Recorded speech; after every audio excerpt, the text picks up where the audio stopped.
Alrighty, welcome to this episode of Lectures with Liddington. Last episode, we talked about osmosis, which is a type of passive transport. Now we're going to move on, and we're going to talk specifically about different types of active transport. So, what is active transport again?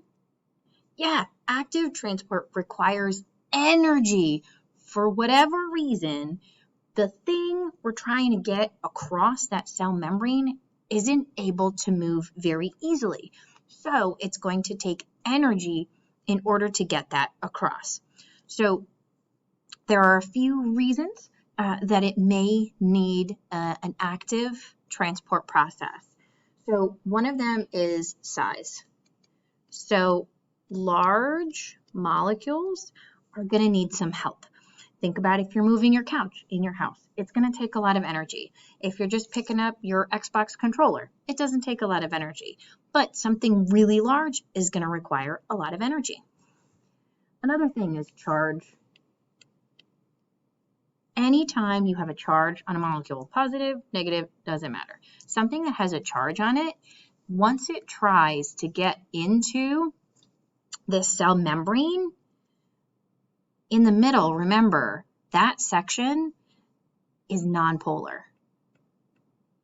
So if something with a charge tries to get through there, it's going to get booted back out. It's not going to be able to make it through that nonpolar section with those two sets of those nonpolar heads in the middle. It's just going to get booted.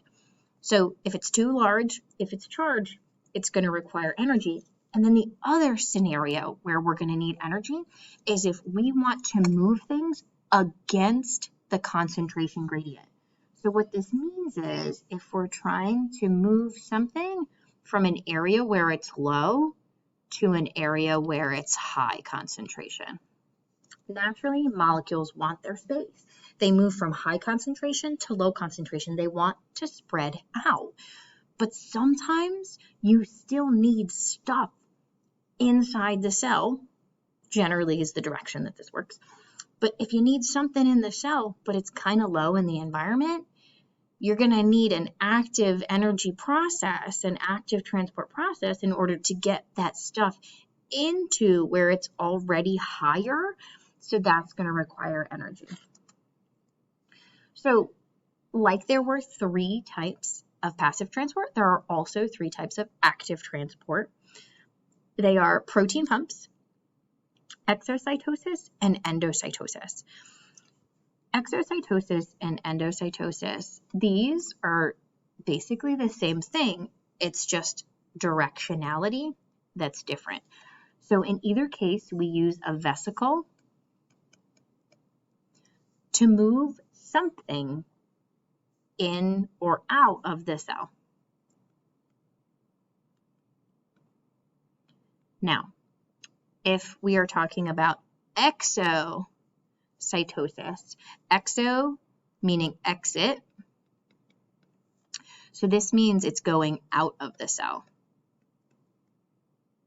So this is really large amounts of stuff.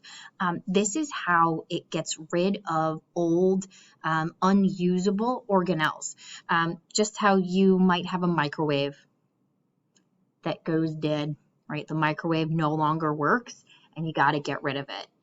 Well, the cell organelles sometimes stop functioning and the cell needs to get rid of that. That's actually a waste product.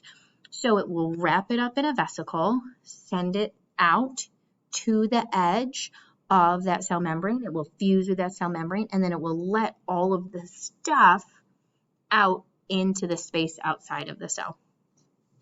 Endocytosis is the opposite. So this is moving things in. So this could be anytime you need a large amount of stuff, right? This could be liquids, it could be solids. So amoebas eat by endocytosis. So the edge of their cell membrane will literally pinch off, make a big circle around whatever it is they're eating, usually it's a bacterium, wrap around that bacterium and then pull it into the cell where it can now digest that little bacterium. I'll show you a video. Very cute little amoebas eating by endocytosis. So endocytosis and exocytosis, same thing, just different directions. Packaging things in a vesicle, moving them to the edge, and either letting them out or letting them in, depending on where you want them. Protein pumps. This is where the proteins that are embedded in the membrane, remember, are integral proteins. They are involved in what are called protein pumps. So this could be either large charged across the concentration gradient, anything like that. But sometimes we call this molecular transport because instead of using a vesicle, we are just using this protein pump to move things across the membrane. So what happens is with this protein is I have to actually change the shape of it in order to let things across. So let's take a look at what that actually looks like. So here is an illustration of what happens with a sodium-potassium pump, which is a particular type of pump that's very common in cell membranes. Notice, so here's my, here is my protein pump. Notice how it sort of like pinches off, and this one's pinched the other direction. It's kind of like a clothespin, right? So if I want these sodium molecules from this side over to this side, they can't get in yet. I have to open up that pump. I have to change the shape in order to let those ions in. Then I could pinch it off again and let them go the other direction. Notice now, if I had little sodium here, it could fit in here. That sodium ion could go in, but it can't get through yet. It's going to take energy in order to change that protein. Then it'll pinch closed.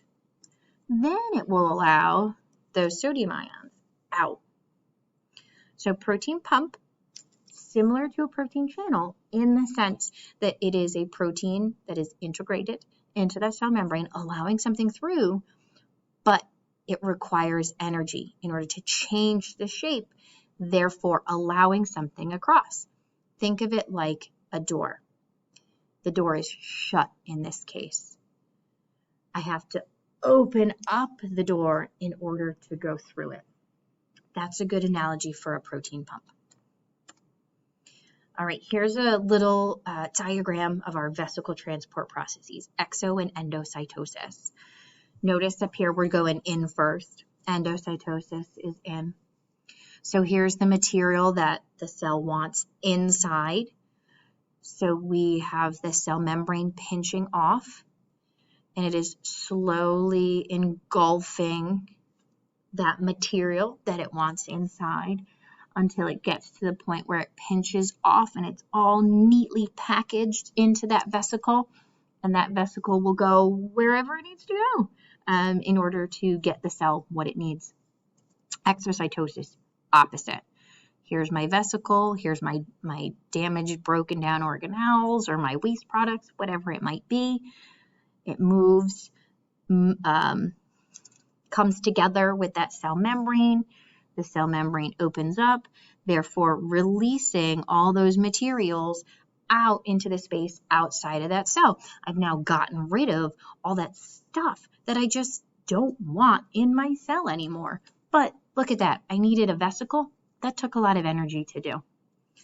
So that's it for active transport. We're going to stop right there and do a little practice.